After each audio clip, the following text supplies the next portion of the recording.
Well, hello there, and thank you for clicking on this video. I love having you here. My name's Kendall, and this week what I have for you is Block 4 in our Autumn Wonders Sew-Along, hosted by Pat Sloan at her website, ilovetomakequilts.com. This week we want to know all about the yummy food that you might eat over the autumn. I don't know about you, but I don't need a particular season to have yummy food. Anyway, if you haven't done so already, jump over to Pat's website, download this week's free pattern, come back here, and I'll show you how I do it.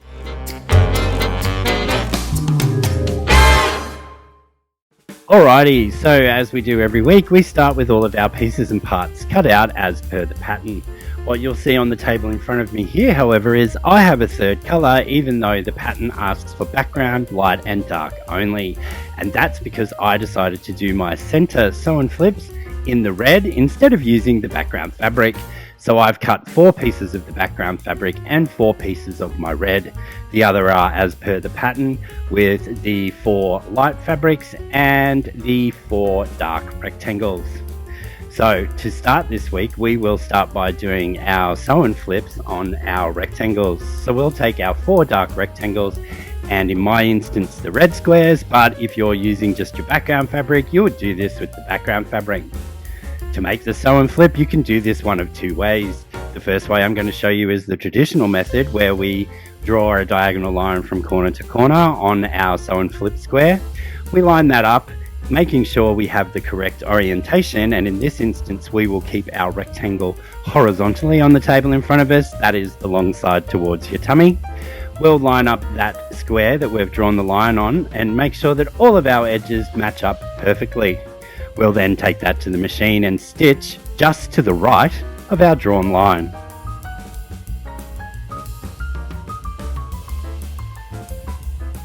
The reason I like to stitch just to the right of the line and not on the line is to allow for the fabric that will be taken up when we press this over by our little stitching line. So what we need to do now is make sure that we've maintained squareness. So we are just going to fold this little corner back, and we're going to make sure that we don't see any of the background through the front. And then what I sometimes like to do also is flip it over and check from the back. You can see here that I still could see some of my background fabric when I folded this back.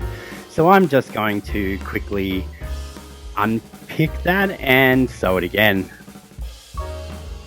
What you saw me doing there was reaching around to plug my iron in.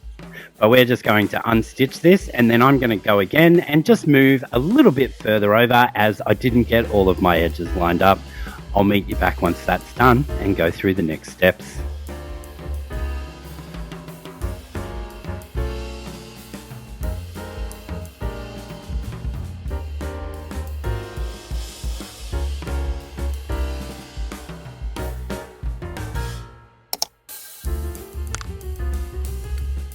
I don't know why, but for some reason whenever I show the traditional sew and flip method, the first time through I never get it quite right, but that's a good learning opportunity for everyone.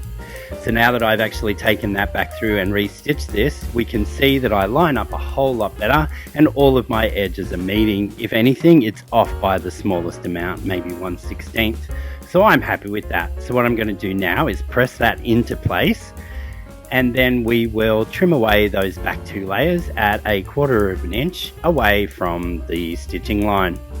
Moving forward from here, I will be doing the rest with my folded corner clipper tool. As you all know, that is my preferred method.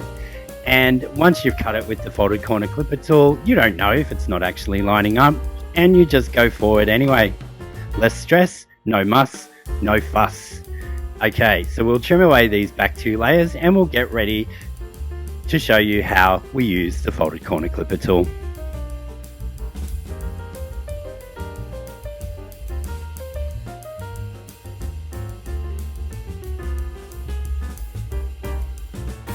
To use the folded corner clipper tool, we lay everything out the same way. We place our rectangle horizontally on the table in front of us. We take our sew and flip corner square and we line up all of those edges, making sure that everything is perfect. We then grab our folded corner clipper tool and we line that up on the 3.5 inch measurement in this case, and we make sure that on the left side there, we're right on that square. we're square along the bottom, and our little kick up on the end there is square on the other side. We then trim away the excess first in this instance, and this leaves us with the perfect 1/4 inch to take to our machine and sew. And it's just a little bit easier, and I find it slightly more accurate because, as you saw in the beginning, I do struggle to do it the traditional way, but only when I'm on film. So we'll get all of these ready, take them to our machine and stitch our 1/4 inch.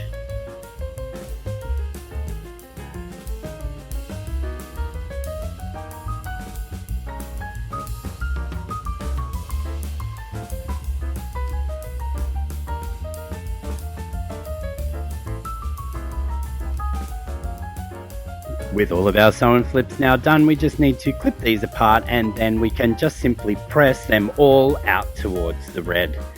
Then we'll take our remaining 3.5 inch squares there, 4 of the light and 4 of our background, and we'll sew those together in a 2-patch unit.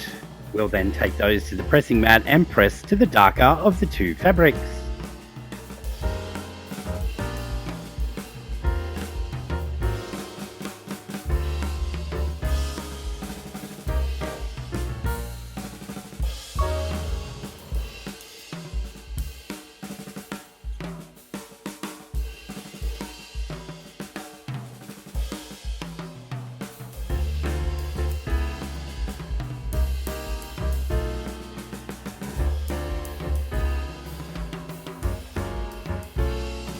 We're now one step closer to completing this block. What we need to do now is lay them out as per the inset in the top left hand corner, not how I've actually sat them right now, that's completely wrong. And we need to sew 1 vertical seam, and we'll have the 4 units that we need to make up the 4 patches that we'll then put into our final block construction.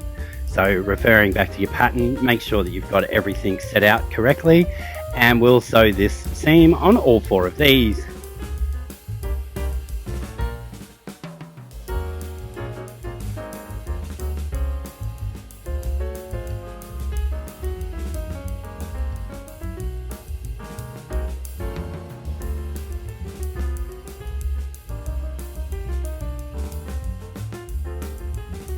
With that seam now sewn, we have all the components that we need to make the final block. But before we get to that, we just need to press all of these. And I chose in this instance to press towards the 2-patch unit.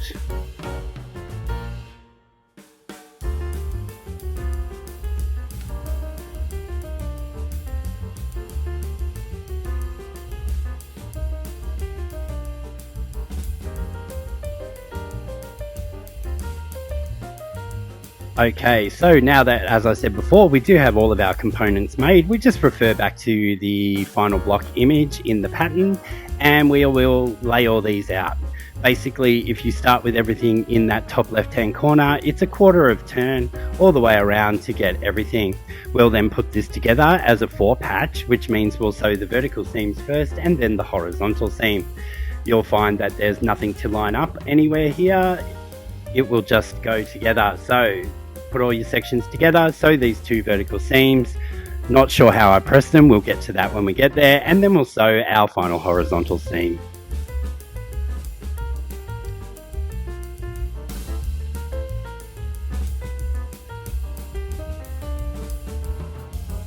Okay, so it looks like I just pressed to one direction, but the important thing here is that we need to press both sides of this in the same direction. So make sure, like you see there, I've got my sew and flips pointing to the right in both instances, and that will allow us to nest that central seam when we go to do this final horizontal stitching.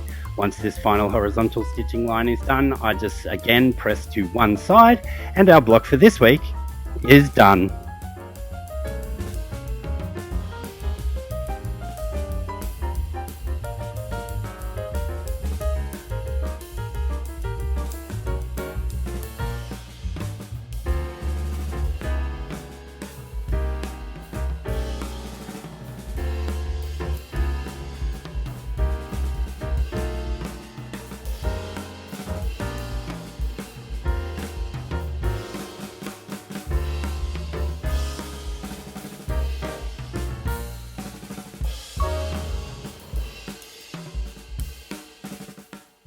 Well, That's it for another week, folks. And as always, I really love if you could like, share, subscribe. And if you subscribe, well, if you don't, I don't know why. But when you do subscribe, not if, make sure you click that little bell and you'll be notified of all my upcoming videos. I generally am only on a Wednesday, but sometimes I have another free pattern for you. Or I may even conduct my own sew-alongs, as I recently did with Bunnies and Blooms. As always, thanks for watching. I'll see you all again next week. Bye for now.